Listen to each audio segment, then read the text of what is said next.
देखें तो बिल्कुल वही मैंने लूप ड्रॉ किया है। ये वो पोर्शन है A B C D A जो कि एक्सटर्नल मैग्नेटिक फील्ड में है, ठीक है।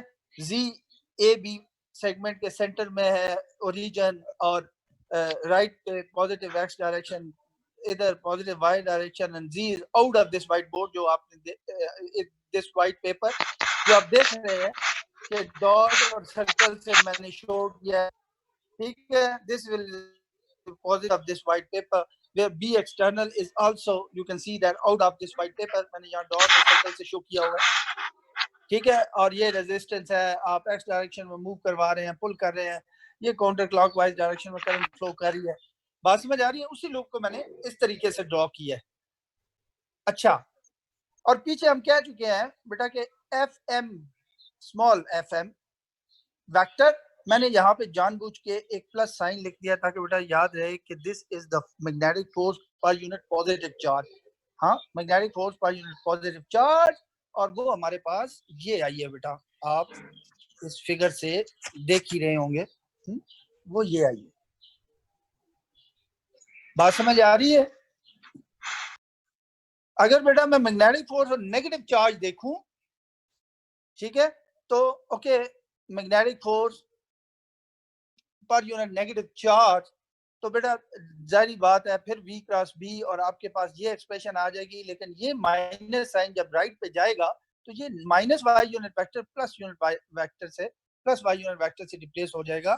सो बेटा this is the magnetic force on negative charge, ठीक है। तो आप यहां से देख रहे हैं इन एक्सप्रेशन से कि किसी भी फ्री पॉजिटिव चार्ज पे magnetic field negative Y direction में होगी, और किसी भी फ्री नेगेटिव चार्ज पे magnetic field positive y direction में होगी। बात समझ आ रही है? जो मैंने यहाँ पे शो भी किया हुआ है वेक्टर एरो से, आप देख रहे होंगे कि मैंने ये डाउनवर्ड शो किया, यानी in negative Y direction, this is the magnetic force on positive charge, because we know that magnetic force on positive charge is in negative y direction, ठीक है। and this is the force on negative charge, आपको पता है, आप देख रहे हैं arrow upward है टुवर्ड पॉजिटिव y डायरेक्शन, हमें पता है कि force on negative charge will be in positive y direction, ठीक है। बात समझ आ रही है बेटा? तो क्या होगा कि सारे का सारा positive charge negative Y direction में मूव करेगा और पॉइंट ए पे जमा होना शुरू हो जाएगा, पाइल अप होना शुरू हो जाएगा, यू नो दिस, और सारे का सारा नेगेटिव चार्ज पॉइंट बी की तरफ मूव करेगा और वहां पे पाइल अप होना शुरू हो जाएगा। बात क्लियर है बेटा? तो ये चीज मैंने यहाँ पे लिखी हुई है कि positive charge builds up at point A, negative charge builds up at point B, you know why, हम पीछे से डिस्कस करके आ रहे हैं। और एक पोटेंशियल डिफरेंस स्टैब्लिश हो जाएगा across two ends A and B, ठीक है, where you know that this point A is at higher potential and point B is at lower potential, you know this. So a current will start to flow from high potential to lower potential, you know this. बात समझ आ रही है बेटा? ठीक है। वो potential difference या EMF, ठीक है, that will be equal to higher potential minus lower potential, that will be equal to the potential difference. You know that point A is at higher potential and point B is at lower potential, that will be equal to this. ये पीछे हम electrostatics में भी देख के आ चुके हैं potential difference की क्या एक्सप्रेशन, ये आपके पास आ जाएगी। तो बेटा कोई एक चार्ज ले ले, पॉजिटिव के लिए कर ले या नेगेटिव के लिए कर ले, एफ एम हमें पता है कि पॉजिटिव चार्ज के लिए F M is equal to this, ये हमने फाइंड की हुई है, F M is equal to this, force magnetic force पर यूनिट पॉजिटिव चार्ज।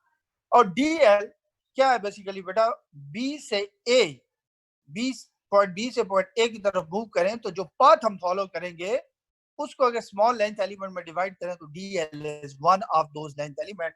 और पॉइंट बी से ए अगर बेटा मूव करें और आप स्मॉल लेंथ एलिमेंट में डिवाइड करें तो क्योंकि ये पाथ अलोंग वाई एक्सिस है तो बेटा मैं क्या इसे लिख सकता हूँ डी वाई, ये मैंने लिखा डी वाई, ठीक है। और क्योंकि आप पॉइंट बी से पॉइंट ए को मूव कर रहे हैं तो आपका जो डी एल वैक्टर होगा जिस डायरेक्शन में मूव करते हैं उसी डायरेक्शन में लेते हैं D L vector, that will be downward, mean in negative y direction, so that's why मैंने इसकी डायरेक्शन लिखी है माइनस y यूनिट वेक्टर। बात क्लियर है बेटा?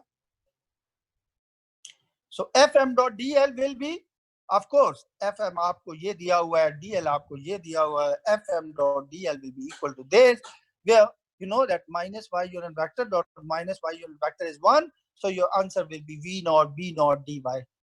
This will be your answer. ठीक है बेटा. अच्छा, अब बेटा EMF यहाँ पे ये value F dot DL, FM dot DL की यहाँ पे सब्स्टिट्यूट कर दे तो आपके पास EMF आ जाएगा. V नॉट और B नॉट को आप बाहर ले आएंगे इंटीग्रेशन साइन से. यू नो दैट ये यूनिफॉर्म है दोनों ही, और V not B not constant है, तो हम इसको बाहर लेके आ सकते हैं. सिर्फ dy पे इंटीग्रेशन होगी, और लिमिट क्या देनी होगी बेटा dy पे. आप जानते हैं कि ये आप नोट करें कि ओरिजिन क्योंकि यहाँ पे है सेंटर में, तो बेटा मैं ये जो टोटल विड्थ है ये हमने पीछे डिफाइन की हुआ है कि h है, तो बेटा क्योंकि ओरिजिन हमने सेंटर पे लिया हुआ है तो मैं dy पे लिमिट दे लूं -h/2 2 +h/2. ये मैंने वही लिमिट दी हुई है, और हमारे पास क्या चीज आ जाएगी बेटा, हमारे पास ये एक्सप्रेशन आ जाएगी EMF की. कोई मुश्किल तो नहीं है बात. अच्छा, अब आते हैं बेटा, मैंने यहाँ पे कहा है कि the horizontal segment BC and AD contribute nothing. किसमें contribute nothing? To the EMF. ठीक है. Since the force here is perpendicular to the segment BC and AD, of course the current cannot flow perpendicular to the segment.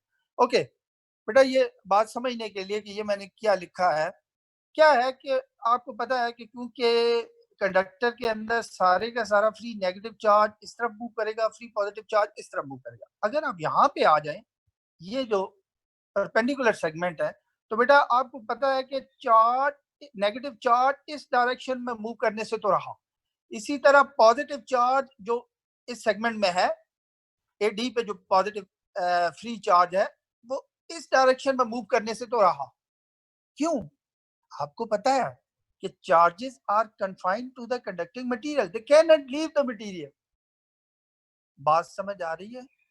Force तो इस direction में लग रही है, negative charge में इस डायरेक्शन में लग रही है, पॉजिटिव चार्ज में इस डायरेक्शन में लग रही है. बात समझ आ रही है? हाँ. और DL बेसिकली क्या, या इसको यूं भी आप देख सकते हैं कि DL अगर इस पाथ को, ये जो यहां से यहां तक BC सेगमेंट पे अगर मैं स्मॉल लेंथ एलिमेंट में डिवाइड करूं तो DL is one of those length element, और नेगेटिव चार्ज पे इस डायरेक्शन फोर्स लग रही है, DL परपेंडिकुलर है फोर्स के. ठीक है, तो इस BC सेगमेंट का भी कंट्रीब्यूशन जीरो हो जाएगा. सिमिलरली इसी रीजन की वजह से DA सेगमेंट का भी कंट्रीब्यूशन जीरो हो जाएगा टू द EMF. बात क्लियर है? तो ये मैं बताना चाह रहा था यहाँ पे. ओके, अब आगे चले बेटा. आगे हम कैलकुलेट करने जा रहे हैं magnetic flux through this whole surface. ना, ये कौन सी है? Open surface bounded by the close rectangular path. ये सारी की सारी सरफेस.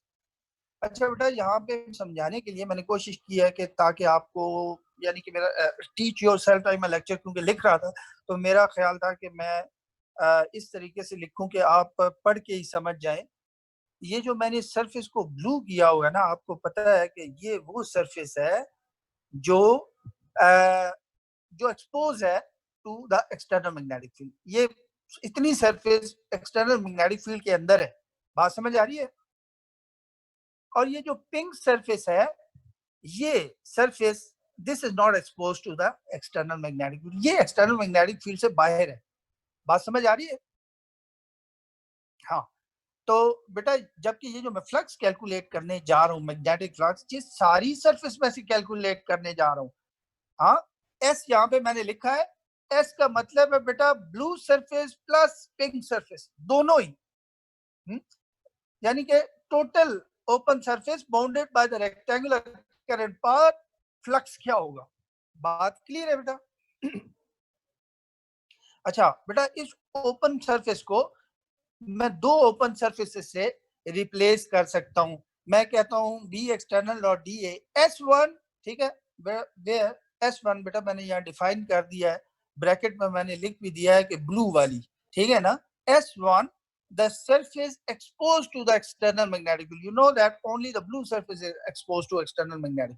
ठीक है, plus the magnetic flux through the pink surface. ठीक है, दैट इज S2, और S2 मैंने यहाँ पे कर दिया है कि ये पिंक सरफेस है। और पिंक सरफेस की क्या खूबी है कि this pink surface is not expose to the external magnetic field. बात क्लियर है? बल्कि बेहतर है मैं इसको ना यूं कर देता हूं ताकि आपको और आसानी हो मेरी बात समझने में। ये ब्लू सरफेस है और ये पिंक सरफेस में से फ्लक्स है। अब बात क्लियर है बेटा? ठीक है ना? ये ब्लू सरफेस में से फ्लक्स है, ये पिंक सरफेस में से फ्लक्स। आपको पता है ब्लू सरफेस में से फ्लक्स आप अलग से कैलकुलेट कर लें, पिंक सरफेस में से अलग से कैलकुलेट कर लें, और दोनों को ऐड कर लें तो आपको इस सारी surface that is bounded by the rectangular current path flux मिल जाएगा। That is S. S is S1 plus S2, blue surface plus pink surface. बात क्लियर है बेटा? अच्छा, अब ये है कि आपको पता है कि ये भी एक्सटर्नल कौन सी मैग्नेटिक एक्सटर्नल मैग्नेटिक फील्ड है बेटा? This is the external magnetic field at every point that is on the blue surface. ठीक है? और डी ए कौन सा है? अगर बेटा सरफेस को स्मॉल एरिया एलिमेंट्स में डिवाइड करूं तो D A is one of those area elements. बात क्लियर है? इसी तरह ये जो बी एक्सटर्नल है that is eight every point on S2, यानी बी एक्सटर्नल इस केस में eight every point that is on X2। बात क्लियर है? और डी ए बेसिकली इस पिंक सरफेस को स्मॉल एरिया एलिमेंट्स में डिवाइड करूं तो D A is one of those area elements. बात क्लियर है बेटा? आपको इतना पता है कि because pink surface is not expose to the external magnetic field, तो external magnetic field at every point that is on the pink surface will be zero. That's why the flux through the pink surface will be zero. बात clear है बेटा? तो हमारे पास जो total magnetic flux हम बात कर रहे थे थ्रू दिस एस सरफेस, वो सिर्फ और सिर्फ पिंक सरफेस की वजह से होगा, the surface that is expose to the external magnetic field. ठीक है ना बेटा? और बी एक्सटर्नल आपको पता है that is B naught into G unit vector, you know this. और ये बी एक्सटर्नल मैंने लिखा हुआ है। और बेटा डी ए क्या होगा? जाहिर है ब्लू सरफेस को आप स्मॉल एरिया एलिमेंट्स में डिवाइड करें तो D is one of those area element. तो बेटा अगर आप इसको स्मॉल एरिया एलिमेंट्स में डिवाइड करें तो आपको पता है कि z is out of this page, तो z is perpendicular to this surface. तो कहीं भी एरिया एलिमेंट ले तो unit vector that is perpendicular to that area element will be pointing in the positive z direction. तो बेटा फिर आप चैप्टर 1 में पढ़ के आ चुके हैं ये area element D A vector area किसके इक्वल होगा? D Y D X D Y G unit vector. हाँ, क्लियर है ना? मैं अगला पेज शेयर करता हूँ, नेक्स्ट पेज। ये बेटा नेक्स्ट पेज आपके सामने है और आप देख सकते हैं कि मैंने वही, हाँ, बी एक्सटर्नल लिखा हुआ है। सॉरी, मैंने मैंने बी एक्सटर्नल वही लिखा हुआ है पीछे जो हम पढ़ के आए हैं, और डी ए में जो अभी अभी आपको बता के आया हूँ वही है। ठीक है? और आप अगर B dot D A find करें तो आपको पता है कि वो इसके इक्वल आ जाएगा G unit vector dot G unit vector is one. So B external dot D A vector will be B dot D X D Y. ठीक है? तो बेटा फ्लक्स मैग्नेटिक फ्लक्स इतना हो गया। बी डॉट चूंकि कांस्टेंट है मैं बाहर ले आता हूँ डी एक्स डी वाई। और ये जो लिमिट है इनको समझने के लिए बेटा इस तरह करते हैं हम। ओके, मैं एक दफा फिर वो शेयर करता हूँ ताकि आपको लिमिट समझ आ जाए कि क्या लिमिट मैंने कैसे दी है। अच्छा, लिमिट बेटा आप देखें कि मैंने एक्स पे लिमिट दी है, डी एक्स पे लिमिट दी है 0 टू एक्स, और डी वाई पे दी है -h/2 प्लस h/2। बेटा आप देख सकते हैं कि क्योंकि ये हम किस सरफेस पे इंटीग्रेट कर रहे हैं, S1 पे, ब्लू सरफेस पे, तो बेटा क्योंकि ओरिजिन यहाँ पे है तो जाहिर है आप इस फिगर से देख सकते हैं डी एक्स पे लिमिट क्या होगी? 0 टू, हमने ये जो लेंथ जो मैग्नेटिक फील्ड के अंदर थी हमने इसे कहा था पीछे, आपको पता है फिगर में एक्स। ठीक है? तो एक्स पे लिमिट होगी 0 टू एक्स, और y पे लिमिट होगी, क्योंकि ओरिजिन यहाँ पे, y पे लिमिट होगी -h/2 टू +h/2। बात क्लियर है बेटा? वो लिमिट भी समझ आ गई? अच्छा, ठीक है, बहुत अच्छी बात है। अच्छा, फिर बेटा मैं आपके साथ ये पेज शेयर कर रहा हूँ। हाँ, तो आपको इस लिमिट की समझ आ गई, हाँ, जो मैंने यहाँ पे यूज की है। तो ज़ाहिर बेटा इंटीग्रेशन परफॉर्म करेंगे तो क्या होगा, B naught H into x. तो बेटा एच एक्स क्या है, बेसिकली आपको पता ही है कि that is actually the total area of the surface exposed to the external magnetic field, you know this, ठीक है। तो आपके पास जो फ्लक्स आ गया वो ये आ गया, magnetic flux through the open surface bounded by the rectangular current path। Clear है बेटा? अच्छा, अगर मैं इस इक्वेशन जिसको मैंने अभी अभी ग्रीन हाईलाइट किया है, बेटा इस इक्वेशन को मैं डिफरेंशिएट करूं दोनों साइड्स को by D T, with respect to D T अगर मैं डिफरेंशिएट करता हूं तो this will be D phi M by D T, और राइट साइड आ जाएगी, क्योंकि बेटा बी नॉट कांस्टेंट है, एच कांस्टेंट है, सो ये तो हम बाहर ले गए और आपके पास आ गया D X by D T. और D X by D T basically बेटा आपको पता है कि D X by D T क्या है, आप बचपन से पढ़ते आए हैं, distance is equal to, sorry, speed is equal distance D X by D T, छोटी क्लासेस में। dx by dt is actually the speed of the current loop with which it is pulled towards right in positive x direction। बात समझ आ रही है? यानी dx by dt is v naught। बात clear है बेटा? हाँ, तो क्या हो गया, v नॉट h, ये v not h into v not, you can see here v not h times v not. Okay, एक मैंने अपनी तरफ से यहाँ पे नेगेटिव साइन बेटा शो किया है। अच्छा, ये जो नेगेटिव साइन है बेटा, इसकी बड़ी खास अहमियत है, क्योंकि इसी से पता चलता है कि वो जो इंड्यूस करंट है, जो फ्लक्स के चेंज होने से करंट इंड्यूस हुई है, जो ईएमएफ की वजह से फ्लो कर रही है, उसकी डायरेक्शन क्या है। बहरहाल इस नेगेटिव साइन मैंने इसलिए ऐड किया है कि अगर मैं ये कहूँ कि ये नेगेटिव साइन इस बात की गमाजी करता है, इस चीज को इंडिकेट करता है कि वो जो लेंथ है एक्स, क्योंकि मैंने लूप को टुवर्ड्स राइट पुल किया है, तो वो जो लेंथ एक्स है, वेरिएबल लेंथ, वो डिक्रीज होगी। ठीक है, या आप कह सकते हैं कि वो जो ब्लू एरिया था, जब हम राइट टुवर्ड्स राइट पुल करते हैं, तो blue area, that is area exposed to the external magnetic field will decrease। area exposed to external magnetic field will decrease with time। या हम कह सकते हैं कि जब एरिया एक्सपोज डिक्रीज हो रहा है और एरिया और मैग्नेटिक फ्लक्स का डायरेक्ट रिलेशन है, तो आपको पता है कि इसका मतलब है magnetic flux will decrease with time. बात समझ आ रही है? तो नेगेटिव साइन बेसिकली ये शो करता है। बात क्लियर है बेटा? एनी हाउ, हमारे पास ये चीज आ गई है कि D phi M by D T is equal to minus V naught times H, यानी ये एक्सप्रेशन हमारे पास आ गई। बात क्लियर है बेटा?